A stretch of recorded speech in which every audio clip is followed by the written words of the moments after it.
बे मानसिनियाव नों फाथायहरनाय गुन्दाफ्रा सफैबाय मानसिया आंनिसिम मोजां सफैनांगौ बिसोरो लानानै फैगोन मोजां सफैनांगौ नों খ্ৰীষ্টিয়ান ফেমিলিত তেখেতৰ জন্ম হ'ব জন্মৰ তাৰিখটো মোৰ মনলৈ আহিছিল বাবে লিখি ৰাখিছো পুনৰবাৰ কওঁ এয়া 100% সঠিক বেসঠিক মই নাজানো কিন্তু মোৰ ইনটিউশনত যিখিনি আহিছিল মই লিখি ৰাখিছিলো 19 এপ্ৰিলৰ পৰা 19 মেৰ ভিতৰত रायजोफोर आं नोंथांमोननिसिम मोनसे गुसुङैनो जे टपिक लाना फैलायबाय बे टपिकनि साया जाहैबाय जे रसिमा ब्रह्म बे गोबां माने रिल्सनि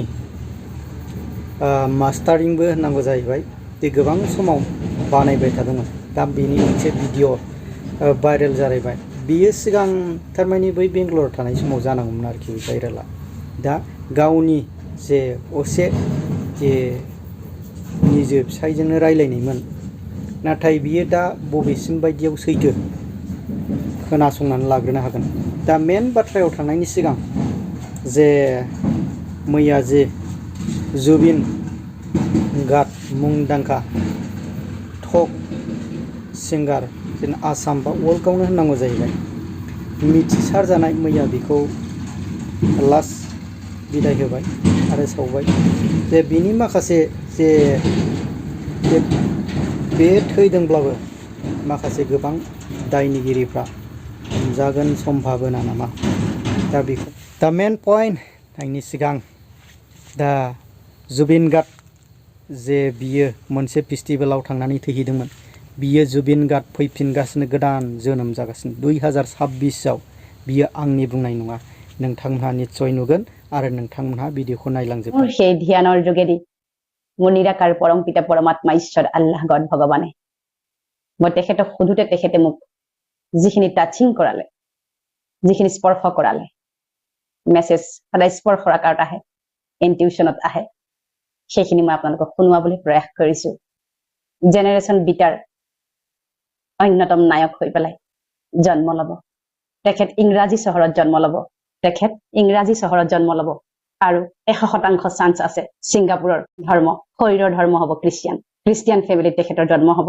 জন্মৰ তাৰিখটো মোৰ মনলৈ আহিছিল বাবে লিখি ৰাখিছো পুনৰবাৰ কওঁ এয়া 100% সঠিক বেসঠিক মই নাজানো কিন্তু মোৰ ইনটিউশনত যিখিনি আহিছিল মই লিখি ৰাখিছিলো 19 এপ্ৰিলৰ পৰা 19 মেৰ ভিতৰত 19 এপ্ৰিলৰ পৰা 19 মেৰ ভিতৰত 2026 চনত তেখেতৰ জন্ম হ'ব এজন পৃথিৱী বিখ্যাত পপ ষ্টাৰ হ'ব মাইকেল জেকসন নৰদৰে এজন অতি খ্যাত ইংৰাজী কলা সংস্কৃতি ইংৰাজী সংগীতৰ এজন অতি খ্যাতি সম্পন্ন বিশ্ববিখ্যাত পপ ষ্টাৰ হৈ জন্ম হ'ব তেওঁ জন্মৰ পৰা সংগীত বাদ্যযন্ত্ৰৰ প্ৰতি সাংঘাতিক আকৰ্ষণ থাকিব 4 বছৰ মানৰ পৰা প্ৰসিদ্ধ হ'বলৈ আৰম্ভ কৰিব আৰু 13 বছৰ বয়সৰ পৰা পৃথিৱীত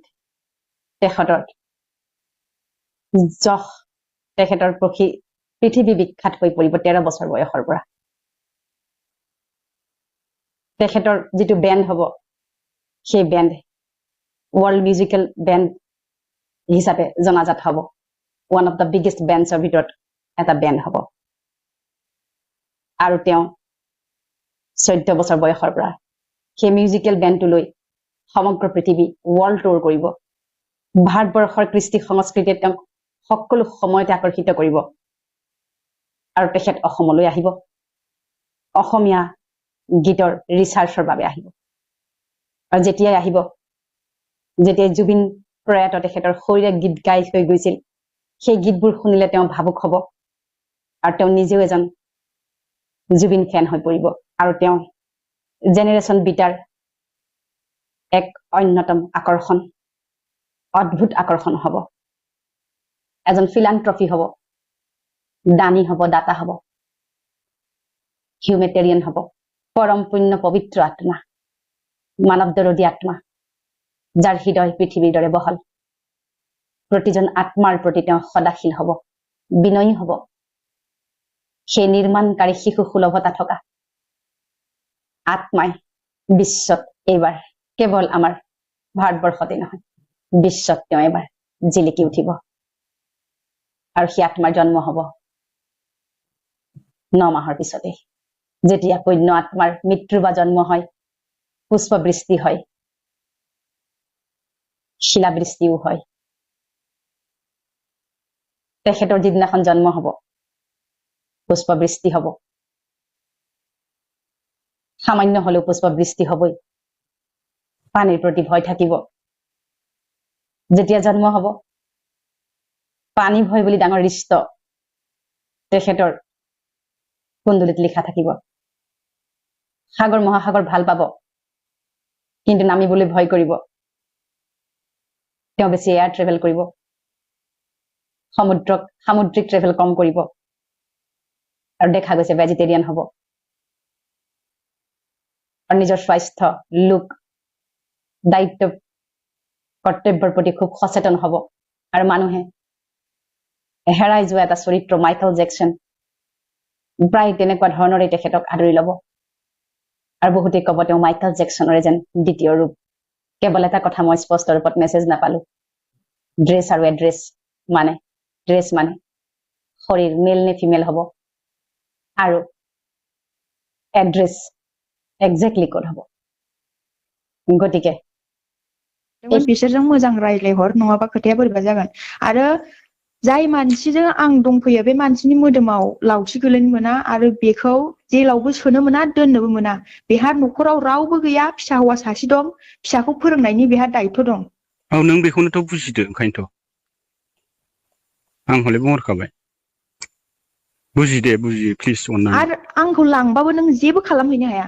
आं बुथारजागोन, बुग्लिजागोन, आंखौ मा नोंखौ मानो बिदि खालामनो? लावथिजों आं थासान्दियाव जेन ना गाज्रि खालामो, ना लं थं थुनानै आंखौ ससियेल मिडियाआव हगारो, ना भिडिअ खालामनानै हगारो। हगार, आं गियाबो, मोदोमाव खोमोन दोंसेबो मावाखै आंहा। आं थासान्दियाव फैनायाथ' सफैखाबाय मानसिफ्रा। दसे थानानै भिडिअआ भाइरेल जासिगोन। मा भिडिअ हगारखालायखो नोंलाय? बिदि नङाथ' र'। मानो? नों फाथायहरनाय मानसिफोरानो गासिबो इउटुबार जोब्बा, बिसोर मानो भिडिअ बानाया? मास मोननै गोमानानै थानाय सासे फेमास इउटुबार हिनजाव, मानो भिडिअ बानाया बिसोरो? बिसोरखौथ' आं भिडिअ बानायनो थिनाखैना। नोंनि खोथा होनबा बेयाव सोलिगोन नामा? खय हाजार भिउस होदों नोंलाय भिडिअ बानायनो मोनलायि? आं बिसोरखौ भिडिअ बानायनांगौ नागिर होननानै थिनदों नामा? मानो थिनाखै नोंलाय? नों एसे साननानै बुजिलाय, नोंनि एसे खोथाजों मोजां बेयाव सोलिया। सानलायदो, मोजां सानलायदो, मोजां सानलाय। आं जे प्लिज सानदों मोजांखौनो सानखादों। आं होनखाबाय, खिन्थु जाय मानसिजों आं दंफैयो बे मानसिया फोथासेबो बुजानोबो मोननाय नङा, आरो बेबायदि जानो मोननाय नङा। आं होनखाबाय, आं थांगोन, आदसा मोजाङै मोजां थांगोन आं।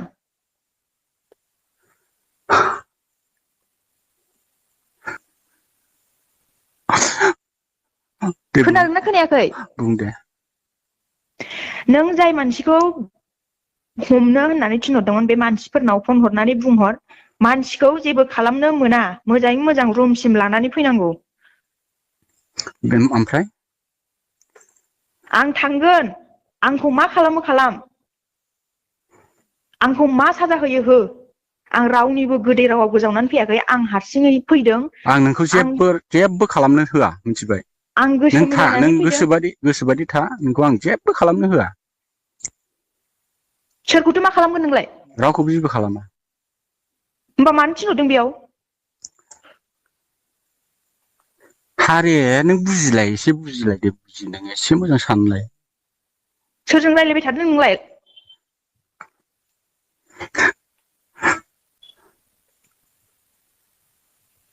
बिदि नङाना।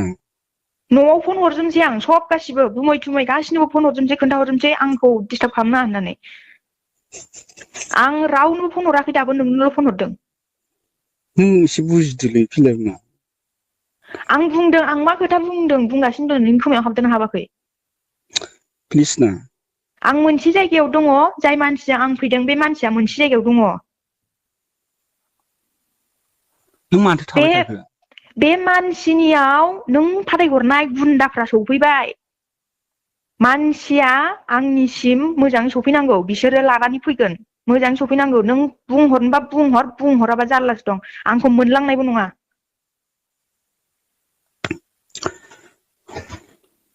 नों बिनि थाखाय मानो इसेबां सानदों?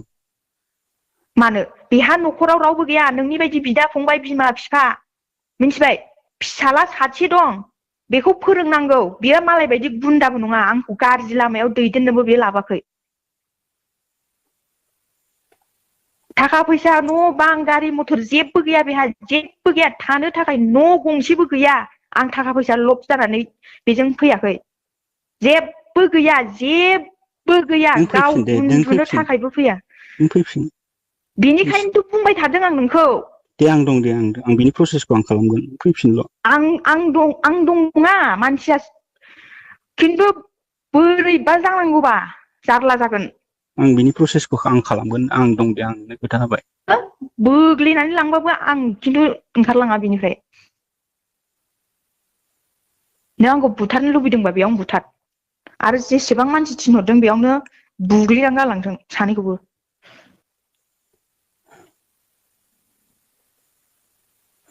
होमबा नों फैफिना ना आं मा खोथा बुंगासिनो दं नों मानो अनदोना खेबसे चान्स होदो आंखौ खेबसे चान्स हो आं नोंखौ गोसोबायदि हगारगोन आं मा बुंगासिनो दं नोंनि खोमायाव हाबदोंना हाबाखै नों खेबसेल' चान्स हो आंखौ प्लिज अननानै आरो आंखौ लाङोबा आंखौ हारसिङै लांथों बेखौ दालांथों बेयावनो थाथों बेयावनो खामायथों बेयावनो जाथों आदसा बेयावनो थानानै फिसा फिसौ नायथों दे दे आं नांगौबा आं हारसिं थांगोन दे आरो मानसिया माबा मोनसे जायोबा आरो माबा मोनसे फाव फान्दायनानै उल्थां फाल्थां आं खिन्थु गोसोआव साननानै दंखायो मा खालामनांगौ नों खेबसे सान आंनि थाखाय उन्दैनि थाखाय उन्दैखौथ' सानखायो उन्दैखौ आं नागारनानैबो फैखायाखै उन्दैखौ आं नायगोन नों थैजासे नायलांगोन आं नों जेराव थानो गोसो बेयावनो खना खनलायाव दोनगोन आं थानानैबाबो नायगोन आं आरो सोर गुन्दाखौ फाथायहरदों गाखोलै फन हरनानै मोजां रायज्लायहर दे रसमा ब्रह्मनि सायाव गोबां गावखौनो बुंनायाव मास्टार खालामनानै लानायाबो सानसे समाव जाहैजोबा आरो गावखौ बांद्राय सेल्फिस आरो स्मार्ट देखायनायाबो जाहैजोबा बे फिसायखौ बुंनाय बायदिब्ला बिनि रसमानि रावा बेसेबां गोजौ लेभेलाव दङ फिसाया गाहाय जानानैबाबो बेखौ रिकुवेस्ट खालामदोंमोन जे मालायनि बिनि फिसा सासे गोनांखौ एफाबां मानि नोङो बेयाव साननो गोनां एफाबां मानि जुदि साननो हादोंब्ला गावनि फिसा सासे गावनिनो थै मोदोमजों जन्म होनाय बे फिसानि सायाव मानो साननो हायाखै मोनसे असम्भब बाथ्रा आरो जे बुंदों बेखौ मोजां मानसिफोरखौसो फाथायहरदोंमोन फिसाया बिनि सायाव माखासे बिनि गुन्दागिरि इउटुबारफ्रानो अब्ला बियो मारै गुन्दागिरि इउटुबार होननानै बियो मारै मोनथिखाखो आरो माखौ गुन्दा बाहिनी बाहायखो जे मानसिफ्रा हजों जोंनिनो बर' जाथिफ्रा बेखौ मोजां रोखोमै लायनो थांदों आरो दङना गैया बेखौ सुलुग लानो साननायाव बियो गुन्दागिरिसो बाहायबाय ना अब्ला बियो गावखौ मोजां देखायनानै फिसायखौ एफाबां गाहाय लेभेलाव डाउन खालामनाया बियो बुहुद गाज्रि लेभेल आरो रसमा ब्रह्मनियावबो दाया दं होननानै साननांगौ थायो आरोखि दा रायजोफ्रा मा सानो बिनि गेजेराव आरो माखासे संसार जानायनि लेभेलाव गावखौल' बांद्राय गावनि खोथाखौ सानजोबनाया आरो बांद्राय फिसायनि खोथा लायै मानसिया बेनि गेजेराव दाङा बाजिया जायो ना सानैनि गेजेराव गोरोबलायनाया सफैनांगौ दा बियो थांबाय दा फैबाय थानाय समाव दे जुबिन गार्ड सारखौ जोंनिनो आसामनि टक जे मेथाइ रोजाबगिरि बर' रावावबो नेपालियावबो एसामिसावबो हिन्दीयावबो जिखुनु हक जाया नङा